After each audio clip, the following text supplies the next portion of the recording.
Buenos días, chicos. Bueno, pues vamos a empezar con el tema que ya ayer vosotros estuvisteis leyendo la introducción, su contexto histórico, estuvisteis viendo un vídeo que explicaba un poco el origen y cuáles eran las características principales, ¿de acuerdo? Bueno, partimos de la idea de que hemos terminado esa etapa de la Edad Media justo por el auge de esa clase social nueva, que era la burguesía, que era una clase social que rompía con el sistema feudal tan estático, tan inamovible. Y también esa nueva clase social hizo que incluso los nobles se preocuparan no solamente por formarse en armas, sino que también quisieran adquirir una formación cultural y académica. El ideal del hombre renacentista será el poeta soldado, ¿no? El hombre culto que a la vez maneja las armas. El Renacimiento se alarga durante todo el siglo XVI. Para Europa fue un momento muy intenso, puesto que era como el renacer de la cultura. La Edad Media se había considerado como una etapa oscurantista, con el poder absolutista de los reyes, con esa cultura del vasallaje. Y gracias al nacimiento de la burguesía a partir del siglo XIII, llegaremos al siglo XVI con una nueva mentalidad. Vamos a pasar de una sociedad teocéntrica donde Dios va a ser el centro de todo, donde Dios va a definir las relaciones sociales, donde Dios va a definir los estratos sociales, incluso va a elegir a los propios reyes. Vamos a pasar a una cultura donde el hombre va a ser el centro del universo, donde la dignidad humana se va a poner en el centro del universo. Por eso se va a volver los ojos, sobre todo en Italia, a esa cultura humanista, a esa idea del origen de la cultura europea, que serían la cultura grecolatina. Por tanto, podemos decir que los rasgos del Renacimiento que habéis visto vosotros en ese vídeo que ayer pudisteis visionar será el destacar la dignidad del hombre como centro del mundo y dueño de su destino. Ya no se va a acercar, no es que vaya a dejar de ser creyente o que vaya a dejar de poner a Dios a un lado, no, es que se va a acercar a Dios con una idea no de Dios castigador, sino de Dios Padre. El creyente va a ser creyente de verdad, no porque está impuesto, no porque socialmente está establecido. Esto se va a oponer, por tanto, a esa sociedad teocéntrica e inmovilista que hay en la sociedad estamental. Y va a surgir esa idea de individualismo burgués, esa idea de que el hombre puede ser individuo, no está metido dentro de un estamento y depende de su trabajo, depende de lo que él haga para salir adelante, para triunfar o para fracasar. Va a ser también una etapa llena de un intenso vitalismo que se va a manifestar tanto en el arte y la literatura como en el esplendor de las cortes y las fiestas, ¿no? Incluso para el pueblo va a surgir una idea de cantar al amor y a los placeres. Va a ser una sociedad muy secularizada, es decir, una sociedad donde lo importante ya no va a ser pensar que vivimos en un camino de lágrimas, en un camino donde se padece para así poder alcanzar el cielo, sino que va a ser una manera de vivir también bien la vida aquí en la tierra, alejada de esa concepción teocéntrica de la Edad Media. Otra característica, otro rasgo del Renacimiento va a ser el optimismo, ¿no?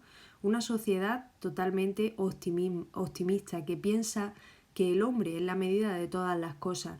No sé si os suena la imagen de Leonardo da Vinci, el hombre de Vitruvio, ese hombre que ocupa todos los espacios de una circunferencia, ¿no?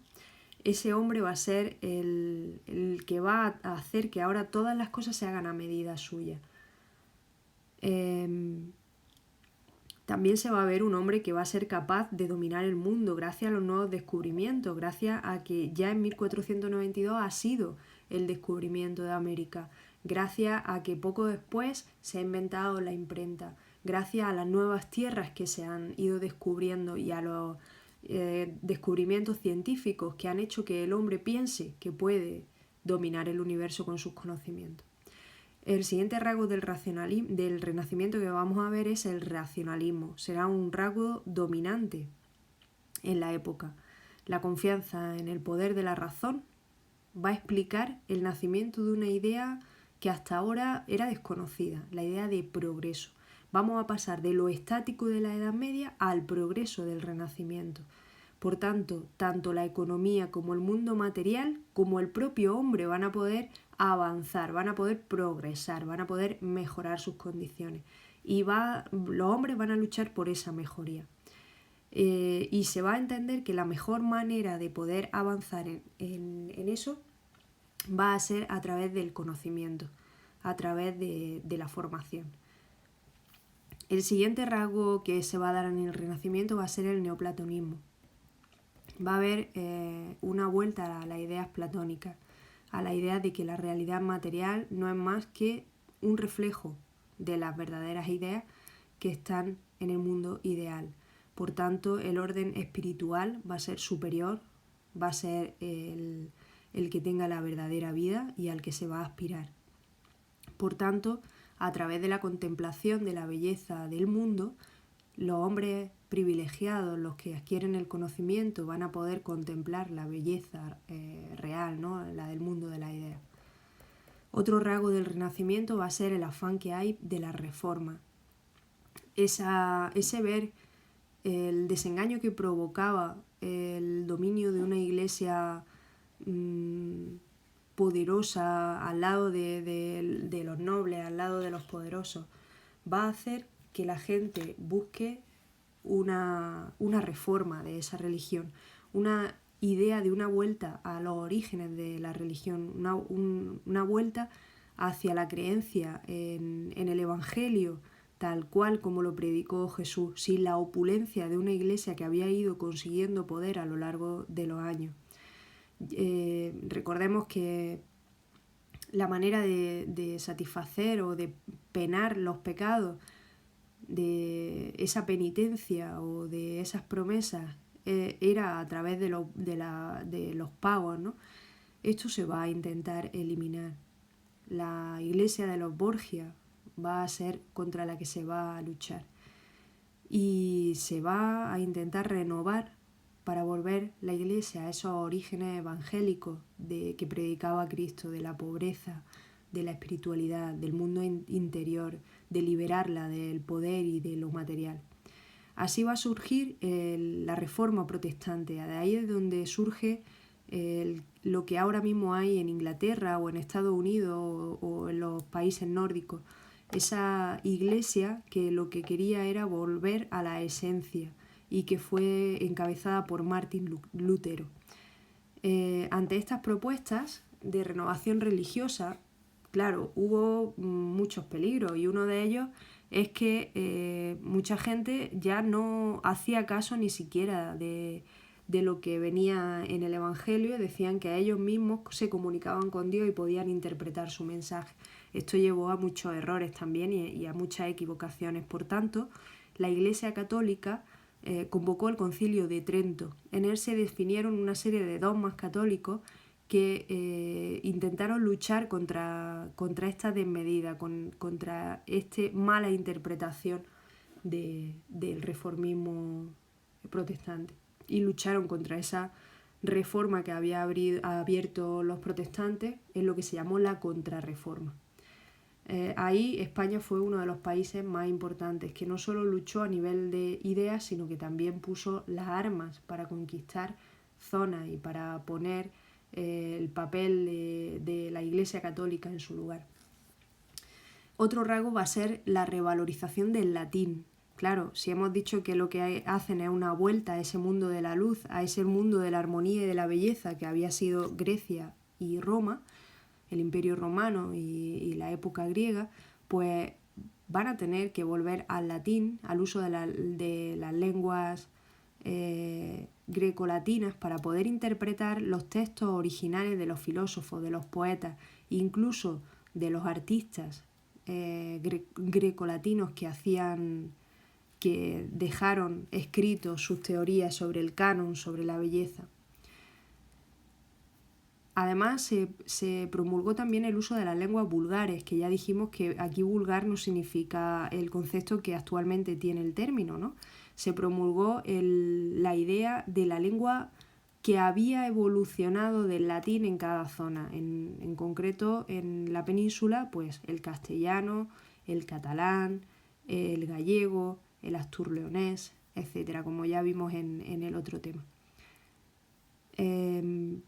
Por último, también, y no por ello menos importante, sino al revés, con muchísima importancia, un rasgo de este periodo histórico que es el Renacimiento va a ser el gran auge artístico y cultural que va a haber. Vamos a pasar de una época oscura donde lo que se buscaba era la enseñanza del catecismo, donde se buscaba la exaltación de los héroes a través de la poesía épica.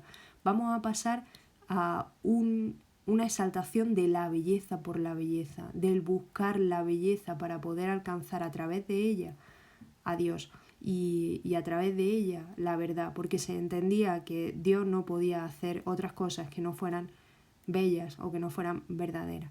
De ahí van a surgir científicos como Copérnico o Kepler y artistas como Rafael, como Miguel Ángel. En escritores vamos a tener a William Shakespeare, a Miguel de Cervantes, a Lope de Vega, a Garcilaso de la Vega.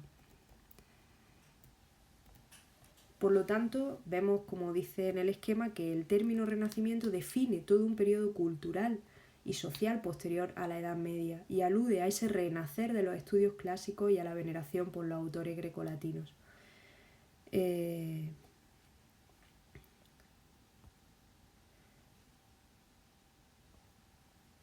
Los rasgos ya lo hemos visto, esa dignidad del hombre, ese vitalismo, el optimismo, el racionalismo, neoplatonismo, afán de reforma, revalorización del latín y el gran auge artístico y cultural.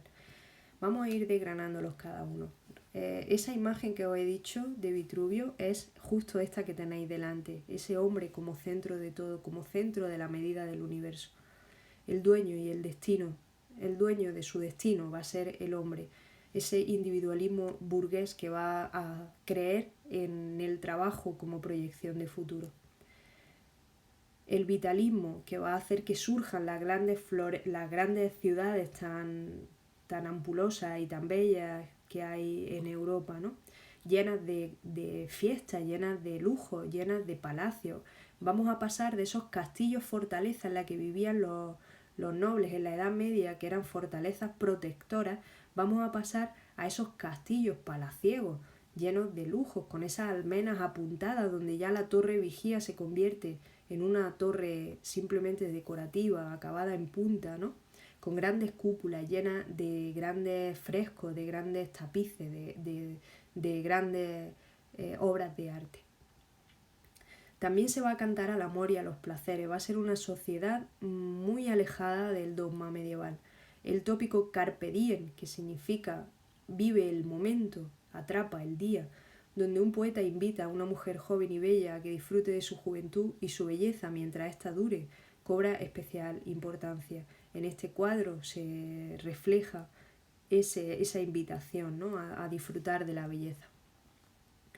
El optimismo, lo que hemos dicho, ¿no? Se ve al hombre capaz de dominar el universo con sus conocimientos, los grandes avances científicos, Kepler, los grandes descubrimientos, el descubrimiento de América, los grandes viajes de los navegadores, todo eso ha hecho que el hombre se crea con la fuerza de poder dominar el universo. Qué lejos de la idea que tenemos ahora mismo, que con un simple virus está acabando con mucha de la población y nos tienen aquí confinados, ¿no? Para que veamos esa grandeza del hombre que es real, pero a la vez la pequeñez que tenemos, ¿no? El racionalismo, pues ya no surgen tantas teorías ligadas a la transigencia de Dios, sino que ahora mismo se confía en el poder de la razón, a explicar a través de la razón la naturaleza, a explicar a través de la razón la economía, a explicar a través de la razón lo que el hombre tiene a su alrededor. Y de ahí surge la idea de progreso, ¿no? Luego se cree que el cosmos significa orden y caos significa desorden, eso viene del griego. Pues se cree que el cosmos es un todo ordenado por un ente superior. Esto viene de Platón. Y en el Renacimiento va a ser la ley prácticamente no solo de los científicos, sino también de los artistas. Se va a creer que viendo el equilibrio, la armonía que tiene la naturaleza y por extensión el cosmos, se podría crear una musicalidad, ¿no? Sería como si ese orden hiciera el equilibrio de la naturaleza. Y si fuéramos capaces de contemplar la belleza de esa naturaleza que tenemos alrededor y de esa armonía y belleza que hay en el cosmos, seríamos capaces de trascenderla y llegar hasta Dios a través de ella, ¿no? Lo que hemos dicho del afán de reforma, una insatisfacción intelectual, humanista, que lleva a proponer profundas reformas porque estaban hartos de que se usara el nombre de Dios en vano, de que fueran los que debían de proteger de proteger el Evangelio, la palabra de Dios, y de cumplirlo en sus propias vidas, fueran los que menos cuidaban del prójimo y más de su propio beneficio, de que los nobles y los poderosos pudieran pagar con su dinero las expiaciones y las penitencias y que sin embargo fuera el pueblo el más atacado. Esa insatisfacción va a hacer que surja la reforma de Lutero y también va a propugnar una serie de utopías como la de Tomás Moro, que os invito a que busquéis sobre ella. Ahora al final del vídeo daré algunos personajes que quiero que investiguéis. Pero claro, esas utopías en muchos casos llevaron al escepticismo y al engaño, porque creían en que el hombre era bueno por naturaleza. Esa utopía no se puede llevar a cabo si no es pensando que el hombre es bueno por naturaleza. Lo de utopía ahora mismo se utiliza como algo irreal, no conseguido. Utopía nace como una ciudad idílica, un lugar paradisiaco donde todo es armónico, donde todos se respetan y donde no hay problema ni dominio de uno sobre otro. Aquí vemos la figura de Erasmo de Róterdam, que fue clave para la nueva religiosidad, y abajo tenéis a Lutero, que fueron uno de los grandes ideólogos de esa idea de pureza evangélica, de una religiosidad individual, de la lectura personal de los libros sagrados, la libre interpretación de la Biblia. Claro, esta lectura personal, esta interpretación, pues llegó a que algunos interpretaran de manera banal y equivocada esos libros sagrados.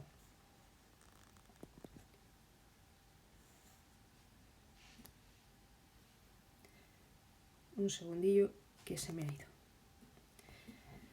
Bueno, por eso hizo que desde el seno de la Iglesia Católica se intentara volver al origen, liberarlo, eso sí, de esas cargas políticas, de esa carga económica que había cogido la Iglesia, pero también liberarlo del exceso de doctrina individualista y personal y de interpretaciones varias que había hecho los protestantes. Y ahí surgió el Concilio de Trento, donde se definieron una serie de dogmas católicos que vaya a tener también que investigar.